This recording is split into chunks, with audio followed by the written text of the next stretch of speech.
ओम शांति भाग्य विधाता भाग 2। इस पुस्तक में आज हम पढ़ेंगे प्यारे बाबा ने मुझे क्या से क्या बना दिया। इस विषय पर ब्रह्मा कुमारी निर्मला बहन जी अपने अनुभव सुनाती हैं। चलिए आज हम इसे पढ़ते हैं। 21 जनवरी 1960 का दिन मेरे जीवन का विशेष दिन था, क्योंकि इस दिन प्रजापिता ब्रह्मा कुमारी ईश्वरीय विश्वविद्यालय में मेरा प्रथम बार जाना हुआ। मैं श्री कृष्ण की अटूट भक्तिन थी। रात को सोते समय गुप्त ही गुप्त श्री कृष्ण की याद में रोती रहती थी।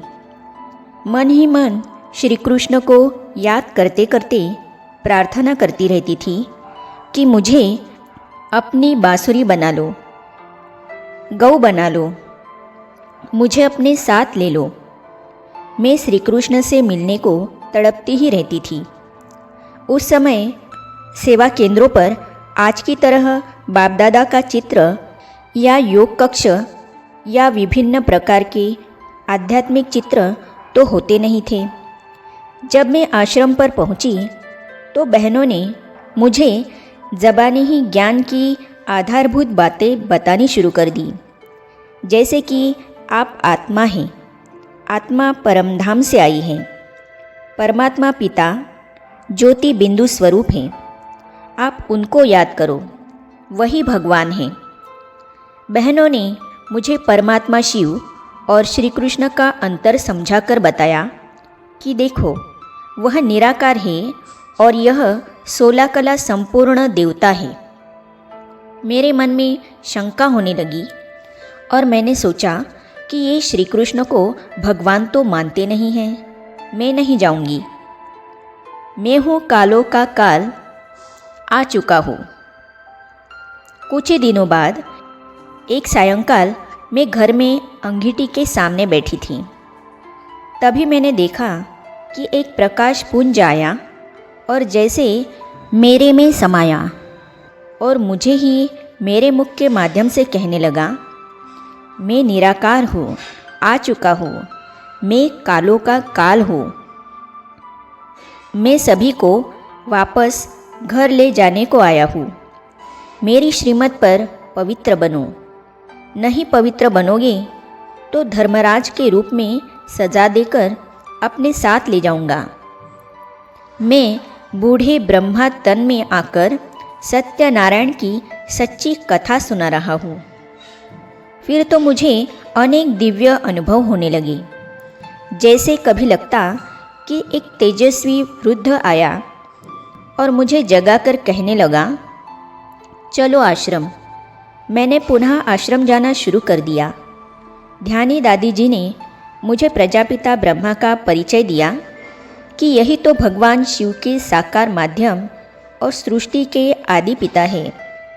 मेरा मन शिव पिता के साथ साथ अलौकिक पिता ब्रह्मा के स्नेह में डूबा रहने लगा। बाबा ने की बहादुरी की प्रशंसा।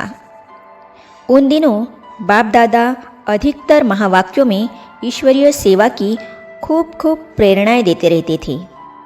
एक दिन बाबा ने महावाक्यों में कहा कि जब बच्चे सेवा करके आते हैं तो बाप दादा उनको बहुत प्यार करते हैं।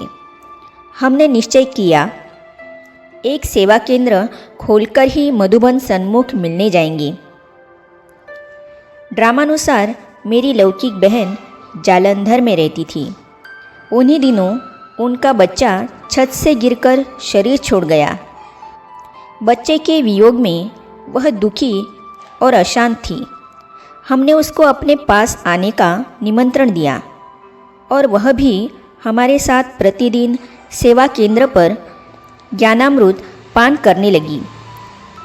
जब वापस जालंधर लौटने लगी तो कहने लगी कि वहाँ मैं ज्ञानामृत पान कैसे करूँगी, वहाँ तो सेंटर है नहीं। उसी समय मेरे मन में शुभ संकल्प आया और मैंने जालंधर में ईश्वरीय सेवा की योजना बनाई। वहाँ जाकर मैं सेवा केंद्र के लिए गली गली में मकान ढूंढने लगी। मकान के तलाश में भी प्यारे बाप दादा गुप्त मदद कर रहे थे। मकान मिल गया और मैं मंदिरों सत्संगों में जा जाकर ईश्वरीय संदेश देने लगी। हमारे पास माताओं का अच्छा समूह आने लगा। मकान में आवश्यक सामान का प्रबंध करके हमने मम्मा को पत्र लिखकर एक बहन भेजने का आग्रह किया। 6 माह के अंदर कई युगलों को ईश्वरीय ज्ञान में निश्चय हो गया। पहली पार्टी जब वहाँ से बाबा से मिलने आई तो हम भी मधुबन आए। बाप दादा ने हमें इतना अधिक प्यार दिया कि जिसका वर्णन करने के लिए शब्द नहीं है। बाबा कहे, देखो मेरी बच्ची ने कितनी बहादुरी की है। हमने कहा, बाबा आप तो हमें प्रतिदिन अमृत वेले मिलते रहे हैं। आप तो हमें जन्म जन्म के जाने पहचाने लगते हैं। उस समय हम छोटी आयु के युगल थे, अर्थात 24-32। इसीलिए सभी दीदियाँ और दादियाँ भी जैसे अतिरिक्त स्नेह से हमें सींचती थी। बाबा बच्ची की बहुत खातिरी करेगा। कुछ समय के बाद अंबाला में आर्य समाजियों ने एक विशाल जलसे का आयोजन किया और उसमें ब्रह्मा कुमारियों की पोल खोलने अर्थात झूठी बातें बनाकर जनता को भड़काने की योजना बनाई। सारा दिन उद्घोषणा करते रहे कि यह लोग घर बार छुड़वा देते हैं और पति पत्नी में मनमुटाव पैदा करते हैं, आदि आदि। जलसे का आरंभ होने ही वाला था कि मैं बच्चों और युगल सहित उनके मंच पर पहुंच गई और मीठे बाबा ने मुझे ऐसा शिवशक्ति रूप दिया जो मैंने आयोजकों को कहा कि मुझे माइक दो तो मैं बताऊं कि मेरे पति और मेरे बच्चे मेरे साथ हैं।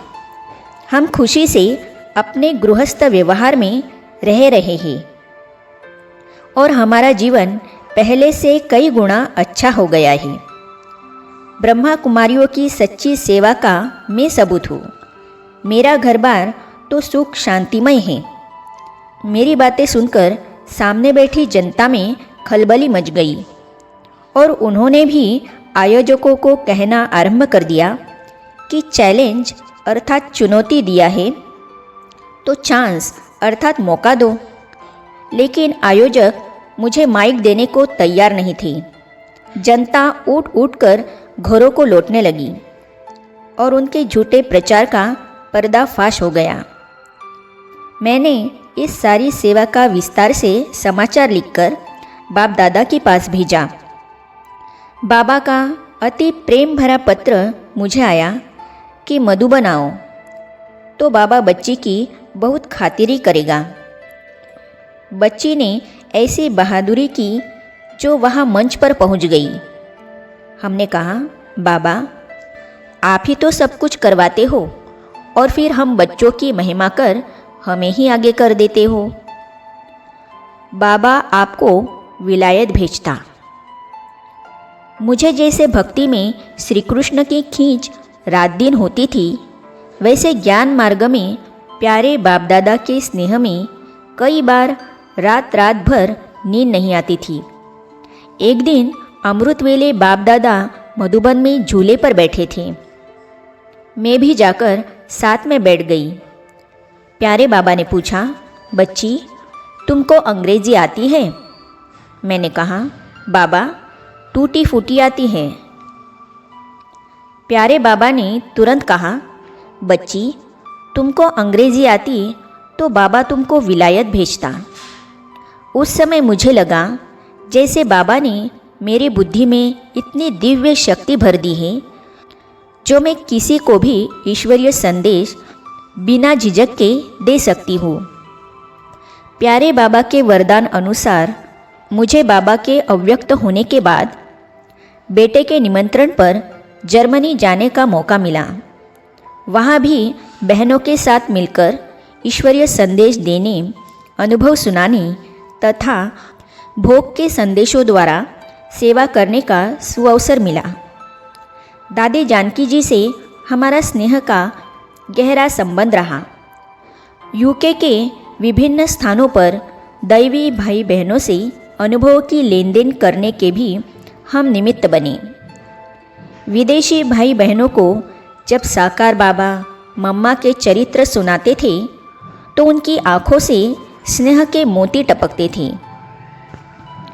आगे हम पढ़ेंगे, बाबा ने मुझे मास्टर दाता बना दिया। इस विषय पर ब्रह्मा कुमार डॉक्टर बलवंत भाई जी अपने अनुभव सुनाते हैं। तो इस अनुभव को हम सुनेंगे अगली कड़ी में। तो ये जानने और पढ़ने के लिए इस चैनल को सब्सक्राइब करने के साथ ही साइड में जो बेल आइकॉन है उसे भी क्लिक कीजिए, ताकि आने वाली सभी वीडियो और अब तक की सारी वीडियो आप तक पहुंचती रहेगी। ओम शांति। हमने देखा, हमने पाया शिव भोले